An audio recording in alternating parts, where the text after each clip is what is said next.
having some function in Chibolia and they expect the media like Sangomas to guess that they are there. Then we just see cameras coming. Because you need to invite the media. And once the minister speaks, that's how they disappeared, without really covering the content. I think the Zambian media is the most accessible media that you can go to in Southern Africa. But there are certain instances where you feel you really want this issue to be covered. It's not being covered. For us at ZNBC, if say they've got something or they've got issues they want to highlight, it's not all the time that they have to pay for airtime. But if they come with a 13-week program, obviously you would have to charge them. For the media maybe to come to me, they need to know maybe a bit of my contacts. Or for me to go to the media, I need to know someone whom I can easily call and talk to about an issue. When you're interviewing the public, make sure you include someone with a disability. We're also the public, isn't it? So it's not always just a focus on disability, but like inclusion. There is one reality that mostly doesn't seem real until it hits home. This is a reality about people living with disabilities within our homes and communities. Their lives are mostly lived in silence, yet not by their own making. Society has faithfully played a negative role in this. It starts from home. Our own homes where you are coming from. When there is someone with a disability, that person is completely useless in the family, cannot do anything. Sometimes even just washing dishes in the kitchen. Which means move out of the kitchen, otherwise let the able-bodied wash the plates. Religion can be so stigmatizing also. You find that you go to church, you are not recognized. They think that you have gone to church to seek sympathy. I think one good example is that every time we go, those of us who have disabilities, you go to church, the first thing they'll think about is to pray for you so that you are able to see. We are just like any other person, and you should not treat us with, maybe even kids' gloves or something like that. So it is all about counseling and being able to just go out and interact. This is why people don't go out, especially people with disabilities. They won't go out, so you may not even meet an able-bodied person to marry you or to be friends with. When my now wife, when I was, I took her, they started questioning her, are you sure that you are going to take care of my brother? This problem that he has with eyes. Also, she was like in court, Somebody was saying people don't want to get married to the disabled. Imagine the stigma that you face just by working with somebody who's disabled. It's like you're also now disabled. Mm-hmm. So you can imagine now being joined in marriage with that person. So sometimes if they want to reject you diplomatically, they will overcharge you so that you fail. Sometimes you find there are two camps. There will be the other camp that will accept you, the other camp will say no. You will find maybe in the next meeting, the other relatives might not even come for the next meeting. They will abscond the second meeting. When we were young, back in the day, I did it as well, but now that I've grown up, it's something that I look at and say, okay, we were told that if you meet an albino, you have to spit in your shirt, otherwise you have a child who's an albino or something like that. I stayed with two blind people when I was in college. We went to a shop and they said we are not giving out arms today. Yeah, so it's basically stereotypes. Because that person was actually trying to buy something very expensive, so they actually ended up leaving the shop. Sometimes when we are hearing these stories, we think maybe they're just being created or something, but it's really happening. I'm telling you, it's real. You'd really feel hurt, especially that I am a disabled person. This is but a snippet of what people living with disabilities go through, except they never make headline news in the media. If they do, one will be sure it is for a negative reason. Where is the flaw? Is it with the media? Is it with the people living with disabilities? Or is it both, or perhaps none at all? Instead of playing the unending blame game, the Zambia-led Prevention Initiative, ZPI, in partnership with Disability, HIV and AIDS Trust, DHAT, engaged some media practitioners and some people living with disabilities in a 2-day media literacy and disability workshop at Great East Road Hotel in Lusaka from 5th to 6th September 2012. Why the trouble? I can't think of really anything more important than looking at issues around stigma and the reduction of stigma and being able to use the media to be able to do that. Because we know that in all countries in the world, and especially in Zambia, media is a huge voice, and they have a huge impact on what many of people in the country and society they see. And I understand, I mean, even in the country that I come from, the United States, years and years and years ago, we had many issues around people with disabilities being stigmatized. And I can relate to the fact that the media not treating that, also becoming a negative voice and not a positive voice. And so any work that we can do, and we can be a part of, the United States Agency for International Development, the Zambia-led Prevention Initiative, where we can help to reduce that stigma, and using the media as that voice, I think is an absolutely wonderful opportunity for you all, and a wonderful opportunity for us as a program.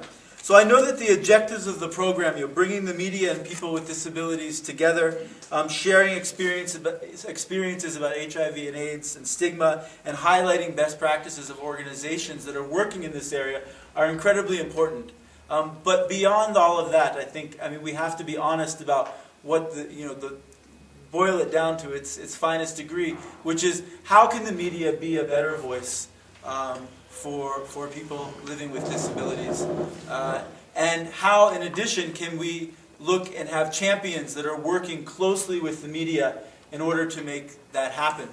And so I know people have shared with me, I know that, and I don't want to leave people out, but I know that we have some champions in the room. I know that work has already begun.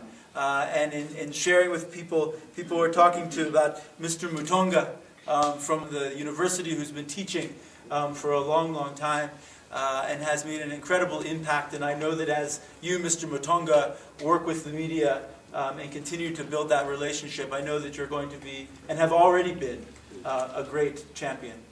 And so we should applaud you. And I know that we also have a representative here from Pick and Pay, and that Pick and Pay as an organization has done a good job, a really good job, of employing people with disabilities and making sure that they have a place in their organization and in the workplace, which we all know is incredibly important.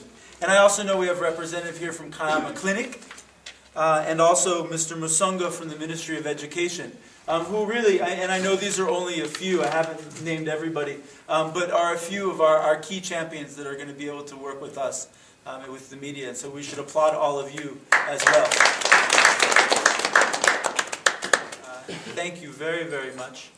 We hope and know that this is only the beginning of the work that you'll be doing with the Zambia-led Prevention Initiative, with USAID, but more importantly than us as organizations or as entities, that you'll continue to really be champions, and I hope that this workshop is a great 2 days together, and I look forward to hearing how it's gone. ZPI is a 5-year HIV prevention project. So our core focus is on HIV prevention, but we've tried to look at ways of doing that in a different way than it's been done in the past. And so this meeting in some ways represents our attempt to look at HIV through what we call different lenses. We also are very excited about trying to do some work with people in the media, because we realize that you have need to sort of be informed so that you can better report on these kinds of issues. We're here to look at the issues of people with different abilities, but we also realize from what we've heard from people from the disability movement that they struggle with stigma and discrimination around their disability to begin with, right? Then we'd have to look at what would it be like to have that stigma or discrimination and then also be HIV positive. And are we adequately dealing with those issues in our current response to HIV in Zambia? We can begin exploring with you, and we feel the best way to do that is to have people speak for themselves, but then to challenge you in terms of how might you be able to start reporting stories that start to get at these complexities. Steve Wanda, an American singer, songwriter, and multi-instrumentalist who developed into one of the most creative musical figures of the late 20th century, blind since shortly after birth, once said, "Just because a man lacks the use of his eyes doesn't mean that he lacks vision." I just call to say I love you. I just call to say how much I care. Zambia too isn't deficient of genius people. They may have different disabilities, yet they are not a disability themselves. They are champions of their own situations.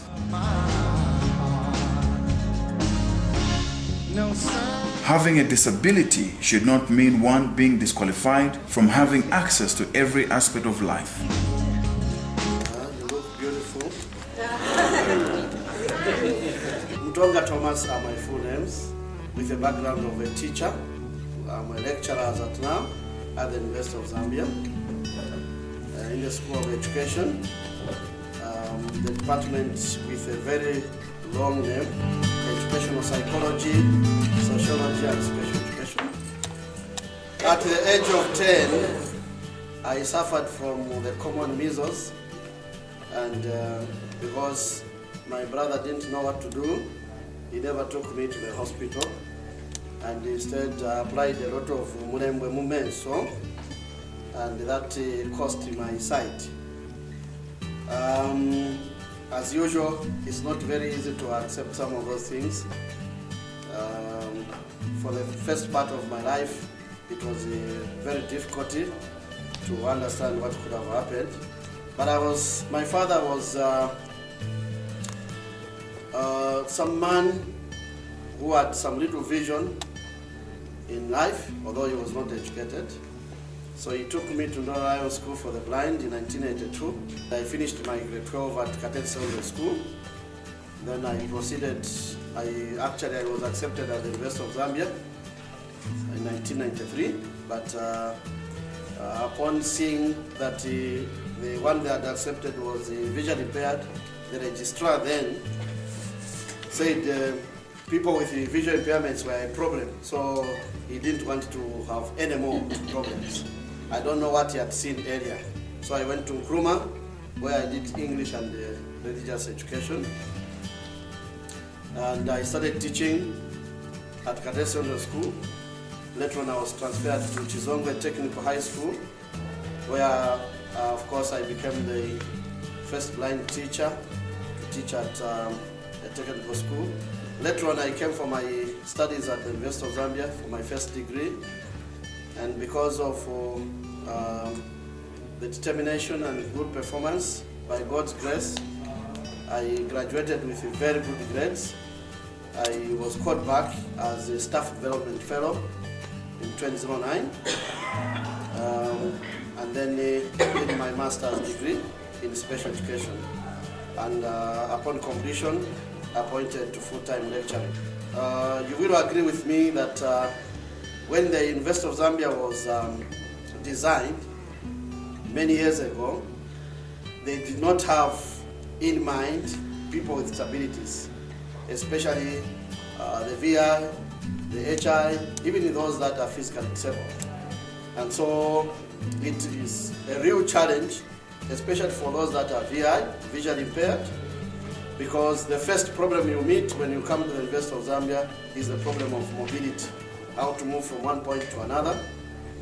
The second challenge you are going to have is the library, which may have no book at all in Braille, not even in soft copy. So you have nothing really to do in the library. The third challenge is the attitudes of different lecturers. Not all of them will understand you as a person with disability. Sometimes the lecturer will be talking and writing on the board. You can see, and if you are blind, you are just saying, seeing what? And yet he has written a lot of things on the board.